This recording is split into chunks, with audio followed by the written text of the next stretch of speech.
네트워크 리포트 시간입니다. 장애인과 노약자 같은 농사 약자들을 위한 맞춤형 도시 텃밭이 인기를 모으고 있다는 소식과 내년 1월 고향사랑 기부제 시행을 앞두고 치열한 모금 경쟁이 시작됐다는 소식을 대전 MBC 조형찬, MBC 충북 정재영 두 기자가 보도합니다.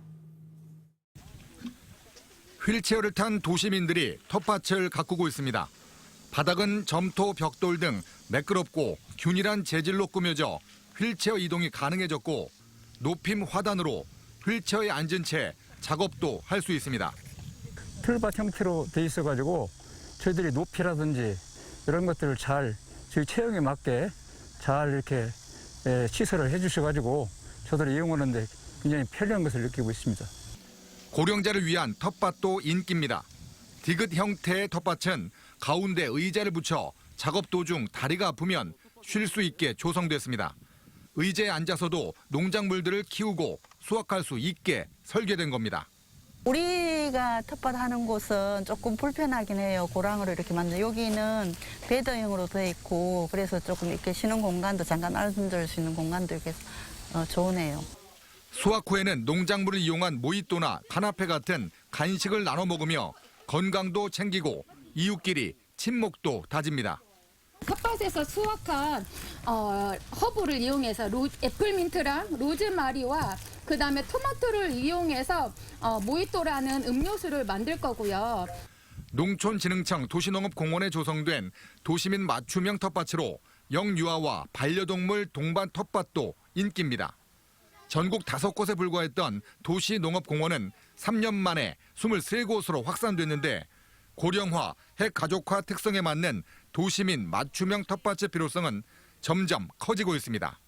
심리적인 안정도 높고 신체 활동도 할 수 있고요. 그다음에 사회적으로는 이분들이 모여서 같이 공동체 활동을 하다 보니까 사회적인 이제 소속감도 느끼시면서 소규모 공간에서도 농작물을 키우는 재미와 수확의 기쁨을 맛볼 수 있는 도시 텃밭은 참여자 수가 174만 명으로 10년간 4.6배나 급증했습니다. 특히 농사 약자들을 위한 맞춤형 텃밭은 노약자 등을 위한 치유 농업으로까지 진화하고 있습니다. MBC 뉴스 조형찬입니다. 고향사랑 기부제의 최대 장점은 지자체도, 지역민도, 기부자도 모두 혜택을 누린다는 것입니다. 지자체는 세수 확보를, 지역민은 경제 활성화와 발전을, 기부자에게는 세액공제와 답례품이 돌아가는 선순환 구조입니다. 연간 500만 원 한도로 10만 원까지는 전액, 넘는 액수는 16.5%의 세액이 공제되며 기부 금액의 30% 한도 내에서 답례품도 받을 수 있습니다. 10만 원을 기부하면 13만 원 상당을 돌려받는 셈입니다. 주소지가 있는 시군과 그 시군이 속한 광역지자체를 빼면 전국 어디든 기부할 수 있어 답례품 선호도에 따라 기부 실적은 엇갈릴 전망입니다. 초창기에는 지역 연구가 갈지는 모르겠지만 시간이 가면 갈수록 어떤 답례품이냐가 선택의 중요한 관건이 되고 있고 일본의 사례에서도 그렇게 나타나고 있습니다. 어떤 답례품이 좋을지 충북 도민과 출향민 1,900여 명을 대상으로 조사했더니 농특산물 같은 지역 특산품을 가장 선호했고 그 지역에서만 쓸 수 있는 지역 화폐, 지역 방문을 유도하는 공공시설 이용권, 지역 행사 초대권 등의 순으로 나타났습니다.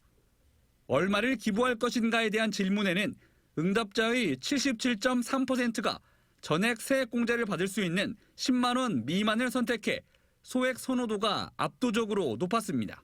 사회적 기업 같은 것들을 만들어내서 이들을 중간적으로 활용하는 방법론들도 전략적으로 고민해 보실 필요가 있다.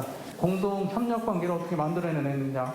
예컨대 제2의 고향 만들기 같은 것들. 충청북도와 각 시군은 이런 연구 용역 결과를 공유하고 이미 시작된 다른 시도와의 경쟁에 공동 대응하기로 했습니다. 하지만 설문조사 응답자의 절반 이상이 제도를 들어본 적도 없다고 할 만큼 낮은 인지도와 절반을 겨우 넘는 기부 의사, 그리고 지역별로 중복되는 대표 특산품 등은 제도 시행 전까지 남은 5달 동안 시급히 풀어야 할 과제입니다. MBC 뉴스 정재영입니다.